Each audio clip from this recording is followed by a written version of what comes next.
Vamos a meternos de lleno en uno de los momentos, yo diría, más decisivos y, la verdad, más brutales de la historia de España. Hablamos del asedio que básicamente selló el destino de la Reconquista. Imaginemos esto por un momento. Una guerra de 700 años que está llegando a su fin. Ya solo queda un último bastión, una última resistencia. Y hay una ciudad que tiene la llave de todo, la llave para la victoria final. Venga, vamos a ver cómo se llegó a ese punto. Claro, para entender de verdad por qué este asedio fue tan importante, lo primero es ponernos en situación. Hay que viajar en el tiempo, porque estamos ni más ni menos que en el capítulo final, el desenlace de la Reconquista. Vale, pues nos plantamos en el año 1487. Pensemos que han pasado casi 8 siglos de conflicto intermitente y ahora, los reinos cristianos están a un paso de unificar la península. La que se conoce como la Guerra de Granada está, digamos, en su punto más álgido. ¿Y qué quedaba en el otro lado? Pues en el centro de todo, el reino nazarí de Granada. Era literalmente el último territorio bajo gobierno musulmán en toda la península ibérica. El último reducto que aguantaba frente al avance que parecía ya imparable de los reyes católicos. Pero, a ver, con todo un reino por delante, ¿por qué centrar todo el esfuerzo en una sola ciudad? ¿Qué tenía Málaga de especial? Bueno, pues vamos a ver por qué esta ciudad no era una más. Era la arteria vital de todo el reino. Es que Málaga no era una ciudad cualquiera, para nada. Funcionaba como el auténtico corazón económico y logístico del reino nazarí.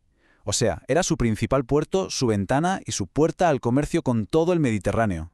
Su importancia estratégica, por tanto, era inmensa.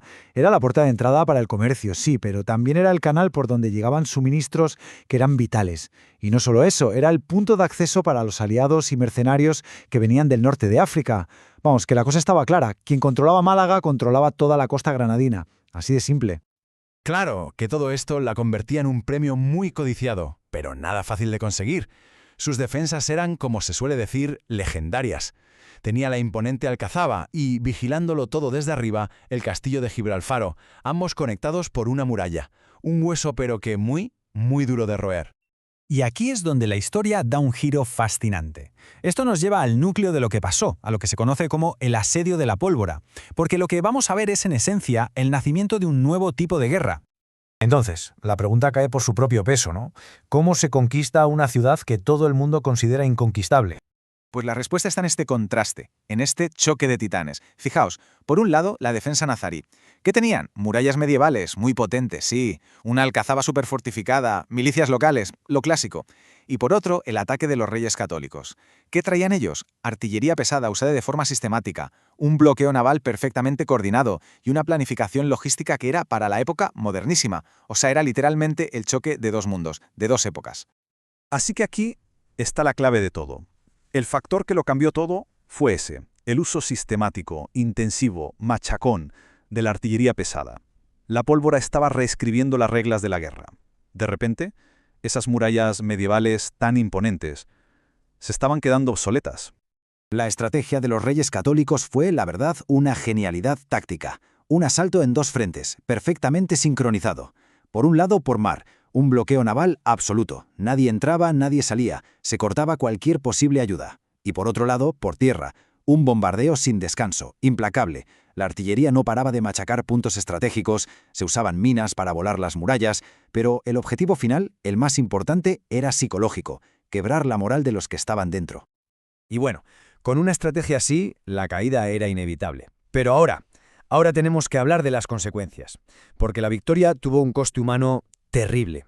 Vamos a ver la historia de una ciudad encadenada. Después de meses de asedio, de hambre, con las defensas hechas añicos, la ciudad no pudo más. Se rindió en agosto de 1487. Pero cuidado, porque la historia no acaba aquí. De hecho, lo peor estaba por llegar. Miles, simplemente miles. Esa fue la escala de la tragedia humana que estaba a punto de desatarse sobre la gente de Málaga. Las crónicas de la época son muy claras al respecto. Dicen, y esto es casi literal, que se infligió un severo castigo. ¿Qué significaba eso? Pues que un gran número de habitantes fueron vendidos como esclavos. Otros asesinados, otros expulsados. El objetivo no era solo tomar la ciudad, era imponer un castigo ejemplar, un mensaje de terror para que otras ciudades del reino ni se atrevieran a resistir. El destino de la población, pues, fue terrible. La inmensa mayoría acabó vendida como esclava en los mercados de Castilla y Aragón. Solo unas poquísimas familias se les permitió quedarse, y bajo unas condiciones durísimas. En la práctica, la ciudad fue vaciada de su gente, para luego ser repoblada, de forma sistemática, con colonos cristianos, una sustitución completa. Y todo esto, claro, tuvo un efecto dominó brutal. La caída de Málaga fue la primera ficha en caer, y nos pone ya en el camino directo hacia 1492. Arel, es que muchos historiadores coinciden en esto. La caída de Málaga fue el auténtico punto de inflexión de la guerra. Fue el momento en que la balanza se inclinó de forma definitiva. El golpe que en la práctica rompió la columna vertebral de la resistencia del reino nazarí. A partir de ahí, todo se precipitó. Fijaos en la cronología. En 1487 cae Málaga. Con esto, Granada queda completamente aislada, sin su puerto. Entre el 88 y el 91, los reyes católicos van conquistando lo que queda, casi sin oposición real. Y, como todos sabemos, en 1492, Granada se rinde. Fin. La reconquista, oficialmente, había terminado. Y vamos a terminar con una pregunta, una que todavía hoy genera debate entre los historiadores y que nos obliga a reflexionar. A ver, ¿fue ese castigo tan brutal a la población una simple necesidad estratégica para asegurar la victoria? ¿O fue más bien un acto de terror calculado, un mensaje deliberado para que nadie más se atreviera a plantar cara? Es una de esas cuestiones que nos recuerdan que la historia no va solo de fechas y batallas, sino también de decisiones y de sus terribles consecuencias.